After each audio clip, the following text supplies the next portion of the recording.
दोस्तों, जब भी किसी नए कॉन्सेप्ट के साथ कोई वेपन बनाया जाता है तो उसकी सक्सेस रेट को लेकर शुरुआत में काफी कुछ संशय बना रहता है। यानी ये जिस हिसाब से कैपेबिलिटी हम लोग बता रहे हैं, क्या एग्जैक्टली वैसे ही काम करने वाला है? ब्रह्मोस का एग्जांपल ले लीजिए। ब्रह्मोस ऑन पेपर कितनी ज्यादा ताकतवर लगती है। हम लोग उसकी कैपेबिलिटी को देखने के बाद ये कह सकते हैं कि S-400 भी उसे रोक नहीं सकता। लेकिन क्या एक्चुअली ये इतनी ही ताकतवर है? वो तो अच्छा हुआ कि एक एक्सीडेंटली फायर हो गई पाकिस्तान के ऊपर, और उस समय हमें पता चला कि जो पाकिस्तान के पास Chinese made air defence systems हैं वो तो उसे देख भी नहीं पाए। जहां पर ये मिसाइल जाकर गिरती है, वहां के आम लोग जब पाकिस्तान की सेना को कॉल करके बताते हैं इस पूरी घटना के बारे में, तब जाकर पता चलता है कि भारत की तरफ से कोई मिसाइल मार दी गई है और वो इस इलाके में आकर गिरी है। उनके रडार सिस्टम जो कि पूरी तरह से एक्टिव थे वो उसे देख भी नहीं पाए। कहने का मतलब हमने ये सिद्ध कर दिया कि हाँ, जो कैपेबिलिटी हम लोग ऑन पेपर बता रहे हैं वही एक्चुअली उसके अंदर है।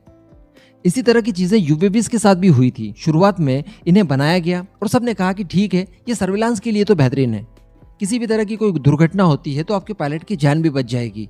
लेकिन जब युद्ध हुआ, जब इन्होंने अटैक करने शुरू किए, उसके बाद पता चला कि ये युद्ध के दौरान काफी ज्यादा एज दिलवा सकते हैं आपको। तो कहने का मतलब जब वॉर प्रूवन कोई चीज हो जाती है तब जाकर उसकी अहमियत के बारे में पता चलता है। अब रशिया की एक मिसाइल है, उसी तरह की एक मिसाइल भारत के DRDO द्वारा भी तैयार की गई है और इसके अपस्केल वेरिएंट भी बनाए जा रहे हैं। अब बताया ये जा रहा है कि रशिया की इस मिसाइल ने बहुत ही बेहतरीन परफॉर्म करते हुए यूक्रेन के अंदर तबाही मचा दी है। अब अगर रशिया की मिसाइल इस तरह का परफॉर्मेंस दे सकती तो भारत की क्यों नहीं भाई?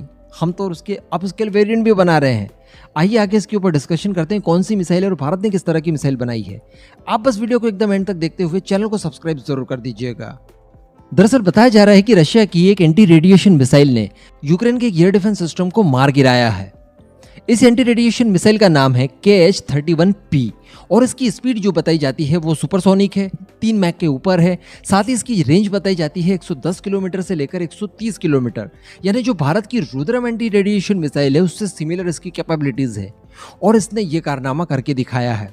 वैसे मैं आपको बता दूं कि इसको लेकर रशियन डिफेंस मिनिस्ट्री की तरफ से एक वीडियो भी जारी किया गया है। ये मिसाइल इंटीग्रेट थी उस समय जब अटैक किया गया, उस समय Su-35 में, और उसी से ये अटैक किया गया है। अब वीडियो तो जारी किया गया है लेकिन उस वीडियो में अटैक वगैरह का कोई भी सीन नहीं दिखाया गया है।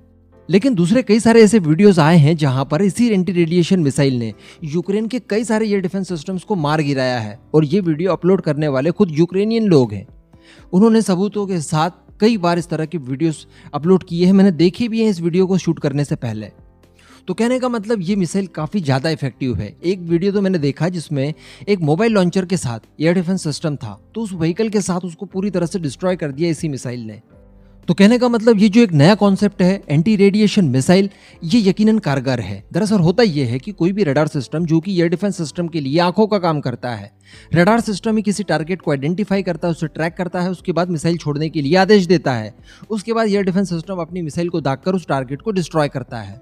तो इन सब कामों के लिए इस्तेमाल करता है रडार सिस्टम रेडियो फ्रिक्वेंसीज, उनकी रेडिएशंस। अब इसी रेडिएशन को ट्रैक करती है एंटी रेडिएशन मिसाइल और इस रेडिएशन को ट्रैक करते करते वो वहां तक पहुंच जाती है जहां से ये रेडिएशन निकल रही है।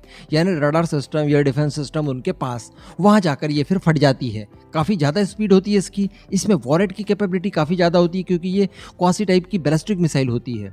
तो कहने का मतलब इसका ब्लास्ट बड़ा भयानक होता है और जहां पर गिरती है पूरे तरह से डिस्ट्रॉय कर देती है। साथ ही इसके बारे में पता ना चल सके एयर डिफेंस सिस्टम को, इसके लिए ये रेडिएशन को भ्रमित भी कर देती है। तो कहने का मतलब कोई भी चांस नहीं बचने देती है किसी भी एयर डिफेंस सिस्टम के पास। वैसे भी मैं आपको बता दूं कि जब रशिया यूक्रेन वॉर शुरू हुआ तो शुरुआती चरण में ही रशिया ने अपनी एंटी रेडिएशन मिसाइल और अपनी क्रूज मिसाइल, इन सब का तालमेल बैठाकर उसके बाद यूक्रेन के सबसे पहले इन्हीं एयर डिफेंस सिस्टम्स को टारगेट करते करते पूरी तरह से नष्ट कर दिए हैं। यूक्रेन के पास इस समय एयर डिफेंस सिस्टम की खासी कमी है, तभी उसे एंटी एयरक्राफ्ट गन का इस्तेमाल करना पड़ता है जो कि मैनपेड वगैरह होते हैं। मैंने कई बार आपको बताया भी है।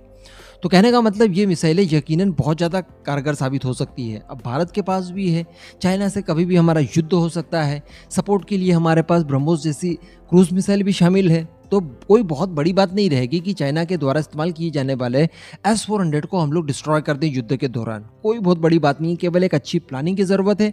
और अब चूँकि हमारे पास नए वेरिएंट भी आने वाले हैं इन सब मिसाइलों के, तो हम लोग एक सेफ पोजीशन लेकर उसके बाद इन एयर डिफेंस सिस्टम को बड़ी आसानी से न्यूट्रलाइज कर सकते हैं।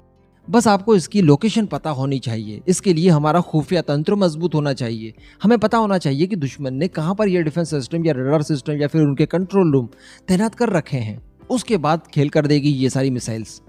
दरअसल ये जो स्ट्राइक की गई है उस समय SU-35 का पायलट था अलेक्जेंडर। इन्होंने रशिया के एक न्यूज़पेपर को इंटरव्यू देते हुए ये बताया कि जब वो ऑपरेशन के लिए निकले तब उन्होंने डिस्कवर की रेडियो एमिटिंग, यानी उन्हें पता चल गया कि आसपास कहीं एयर डिफेंस सिस्टम मौजूद है। उन्होंने उसको आइडेंटिफाई कर लिया। उसके बाद उन्होंने कंट्रोल रूम को फ़ोन किया और उसके बारे में जानकारी दी और परमिशन मांगी कि क्या मैं इसके ऊपर अटैक कर सकता हूँ। तो जैसे ही कंट्रोल रूम के द्वारा इन्हें परमिशन दी गई, इन्होंने तत्काल अपनी एंटी रेडिएशन मिसाइल लॉन्च करके इस एयर डिफेंस सिस्टम को न्यूट्रलाइज कर दिया। अलेक्जेंडर ने खुद ये बात कही। तो ये काफ़ी अच्छी बात है कि भारत के पास ऑलरेडी एंटी रेडिएशन मिसाइल्स हैं और वो प्रूवन भी है। दूसरी बात, इनके अपस्केल वेरिएंट आ रहे हैं और इससे भी बड़ी बात ये है कि जो हमारे लाइट कैटेगरी के फाइटर जेट है जैसे तेजस मार्क 2, उन्हें भी इस तरह से बनाया गया है कि वो इन मिसाइल को कैरी कर सके।